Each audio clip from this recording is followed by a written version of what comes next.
Gent, welcome to the podcast. Hi, Adam. We got to talk about that green background. I mean, there's so much to cover today, but we're going to start with this is the first time I'm seeing the background. What's the story? It's a green screen. Just kidding. It's not a green screen. My entire office looks like this, actually. And it's an interesting AI failure story, okay? Tell me. Yeah. We had the liberty of designing our offices when we moved here. It was during a break, so my entire team wasn't here. They were absent, especially my designer. She was on a prolonged leave, so I had to take things into my own hands. And I'm not a designer. I didn't know what to do, so I said, okay, let me see. I Googled a few Silicon Valley offices. They looked good.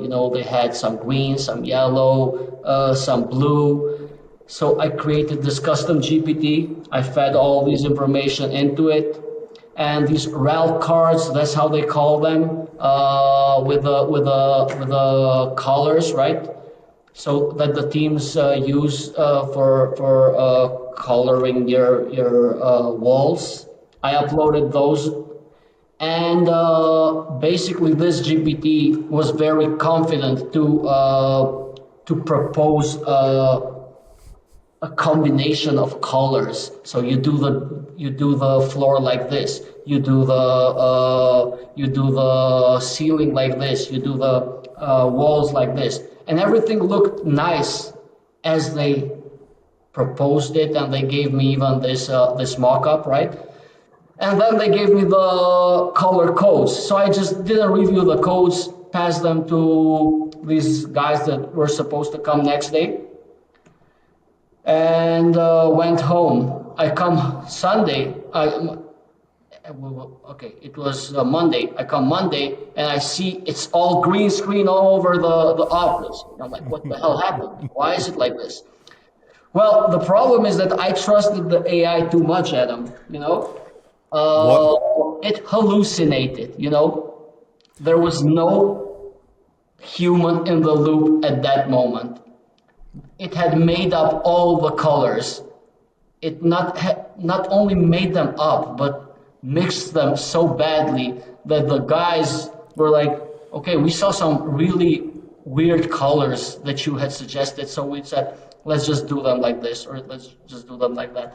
The rest of it's pretty cool, but the green, oh my God, the green is...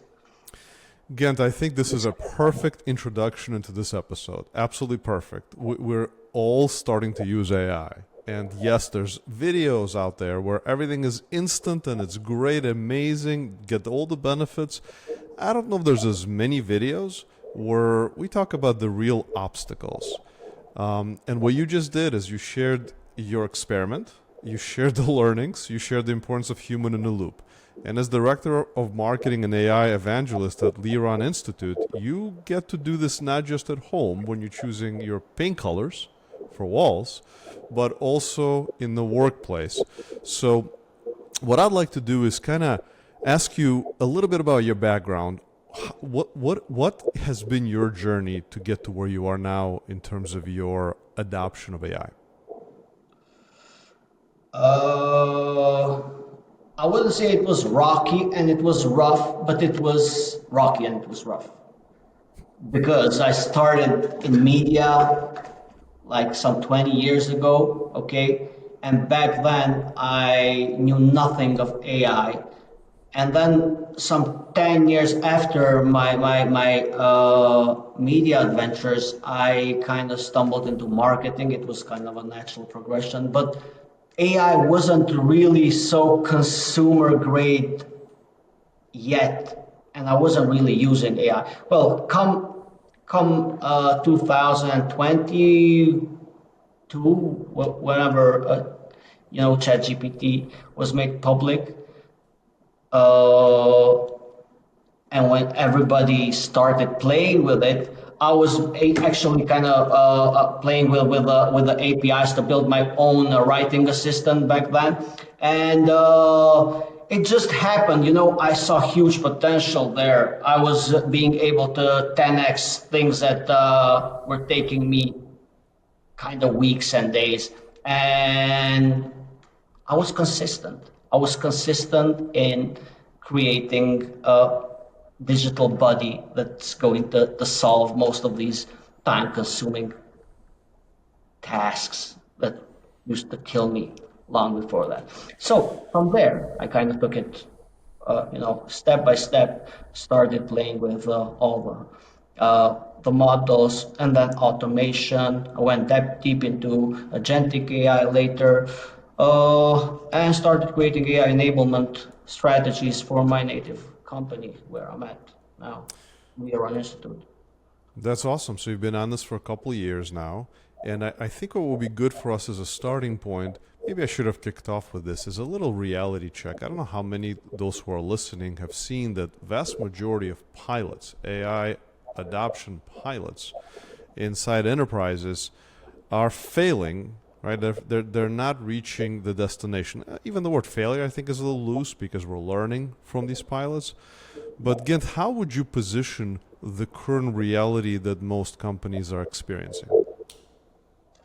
I mean, yeah, and I gotta say, what you're referring to is a study that made headlines everywhere, Adam. It was an MIT study, by the way, which claimed that around 95% of all AI pilots are failing, right? And it's kind of true, That's exactly the part most people don't talk about. Everyone loves to show the success stories and the demos and all these whatever cool things powered by AI, but behind the scenes, what actually breaks isn't the technology, it's the organization. Okay, something is breaking, and that's what MIT was referring to. But it's the organization. It's not the technology, as most would assume it is. Okay, uh, the algorithm, for example, they work all the time. The real issue is adoption here. The moment AI leaves the lab, that's when this pilot stops working, enters the real world with fragmented data and unclear ownership and legacy processes like mixing with the new processes, everything's slowing down or stopping completely, actually. Which kind of reminds me, if you'd like, just before coming here, before joining this podcast, I actually just rushed to the office after carving this Halloween pumpkin with my almost 2 year old son. And as I was scooping parts of the pumpkin outside of the pumpkin itself, I thought, what best than to start this episode with a quick AI horror story? Oh, let's do it. Because I recently heard one, and it was it was great, you know, so great that people can benefit from it. A friend of mine told me about this large enterprise that built a large AI project, supposedly powerful, to automate internal reporting, Adam. And everything looked like great during the pilot, just like as I was describing, but with clean dashboards and like fast insights, and everyone was impressed from the intern to the CEO. And then they pushed it live. And overnight, this guy says the system started auto-generating these reports for every department, for HR, for finances, for the GTM teams. He said it was funny because it was even generating things that no longer existed. So it began emailing them old distribution lists to people that had left the company many years ago, even outside partners, waking up long retired executives from all departments with midnight alerts like for KPIs from 10 years ago or 5 years ago, whatever it could find in the CRM basically. So nobody could figure this out, how to shut it down, what happened without breaking other automations. And then it took them like 3 to 4 days to stop, to find like the root cause of this. And it was like creating ghost reports all the time. And they kind of call it, wait, the haunted dashboard. That's how they named it. Perfect Yeah. Halloween story. Yeah. And I mean, it's scary to think about what is ahead of us for humanity when AI experiences these types of bugs. And technology bugs have been around, right? But the exposure of bugs with AI is considerably different. But Gent, when you think about these adoption traps that exist, right? It's not, how do you think about what we can do as leaders of marketing or sales or growth teams? How do we anticipate these traps? Yeah, that's a good question. I mean, there are a few things that we need to take into consideration before diving into any AI project. Certainly, okay, a set of perhaps principles that we might follow, right? I myself like to think about it like governance is very important because it's often ignored early in the organization. But once AI touches sensitive data or decisions, then everybody panics. Okay? Who owns the data? How do we ensure fairness? What happens if the system makes a bad call, like it made a bad call in this horror story I told you about? No, without clear governance, trust collapses. Nobody's trusts it. And then you have digital literacy. This is something that I'm sure we've all faced because in every organization there's probably like one or two early adopters who are leading things and people who are kind of more advanced than the rest of it. But digital literacy is another killer because you can't scale AI if only the data science team, for example, understands it, or only the marketing director or whatever. Leaders, managers, even frontline employees, they need to feel comfortable using it, questioning it, and trusting it. That's how you build better AI processes. And I mean, there's several more things that I mentioned, but last but not least, I want everybody to think about spotting quick wins. Okay? The quick win problem is essential right now because things are moving at a rapidly fast pace. People are shipping extremely fast. Your competitors are shipping extremely fast.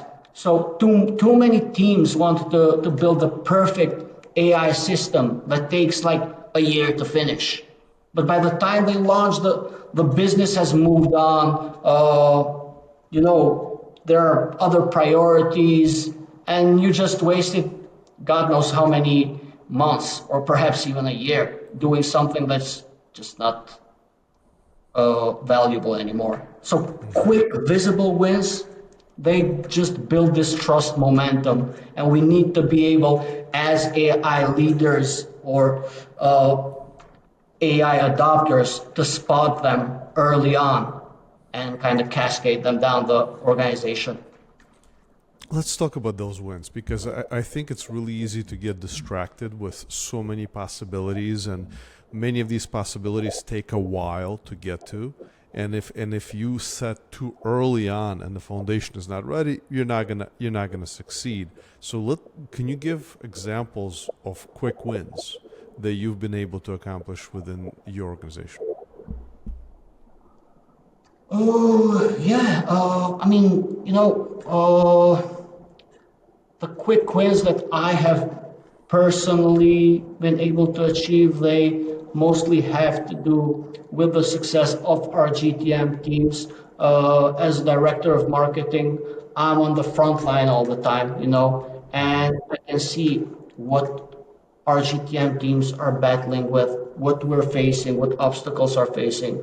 For me, it has always been, for example, let's say an extinguishing pool of leads. Okay, we've mined uh, LinkedIn to for years, or Google Ads, or I don't know, the Meta network. We've done organic, we've done direct, we've done referrals, we've done everything. And let's say in our exact case, it was about finding a new channel and using AI to kind of mine and scrape that channel, do a little bit of automation on the back end, enrich that data, and serve our sales teams a better pool of MQLs. Okay, that's one small win that we have had this past period. And then another one for our L&D teams, where we built this skill gaps detection tool, which is both great for on the client end, where they can assess themselves, but also we can use it as a lead gen tool, because we kind of get all these qualified leads of the clients themselves filling it, etc. So yeah, these the strategy that we use is to detect quick wins is what can we maximize, what can we do faster, and what can we do right now with AI capabilities that we couldn't do before. That's a bit tricky, okay? Because there are great leaders in every organization that certainly know of the things that they lack inside their teams and what they want to achieve. But without having the understanding of AI holistically, they wouldn't just know how to map it. They wouldn't know what AI is capable of. Okay? Definitely.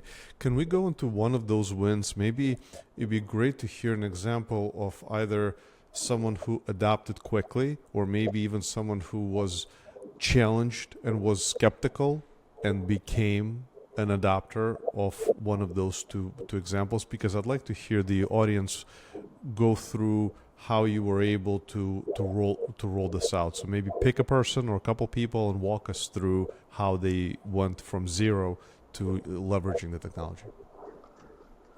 That's a great question, and I'd love to be able to share it, but the early wins are still very small and early. Okay, I'm actually revealing information about the tool that we are still developing as we speak. This is kind of like breaking news. It is. I'm breaking news about this is amazing. So what we're gonna do is we're gonna then bring you back and say this is how you created the roadmap internally. So maybe then let's talk about your plan of this becoming a roadmap. Here's where you are now. Walk us through how you're thinking about what's next. Well, glad you mentioned that, because a roadmap was something I definitely spent time in coining while leading these projects myself. Okay, because like I said, all all the problems and all the issues that we might have mentioned before are something that I myself experienced. So a lot of this is coming from the trenches. And while doing these projects myself, with all the associates and all the experts that we're building them, I kind of had to coin a roadmap myself, like I said. You know, like it was a three phase roadmap that I had to consult a lot of studies online to build, but in the end, then I had to ditch a lot of it just to adopt something that's custom to our needs. And perhaps when I shared it with some people, you know, they said that it's something they can use too because it's some of these things are universal, right? Okay, so my three-step roadmap, three-phase. For basically in the first phase where I still am at, I talk about setting the goal. Okay, setting the goal is a very important phase of every project because you tie every pilot to a measurable business outcome, and then, like we said earlier, you need to spot the quick wins. When you spot a quick win, you build trust through visible success. You understand your data. After that, you Perfect. you need to have clean data to be able to integrate it and protect it. Because as we say, garbage in, garbage out, right? If if you're going to spend months in structuring your data, that's a major setback. And most of us, let's be real, we are spending a lot of time structuring our data. This is kind of needs to be a usual practice in the organization where data is structured on spot right there every time. We don't just gather piles of data that's garbage. Okay. And then I said earlier, building the team to get the business and technical leads work side by side. That's very important. So everybody speaks the same language, or at least have one person, dedicated person who kind of needs to translate what the geeky part of the project and the non-geeky one are talking about. Okay, staying safe and fair was part of this phase one roadmap as well, Adam. Uh, you need to make governance a trust accelerator in your organization because yeah, for example, what we were dealing with during this project, we had to scrape a lot of data, right? But then we started doubting whether doing so is entirely legal. Is it ethical? Is it this and that? We spent a lot of time finding the right way to ensure legal,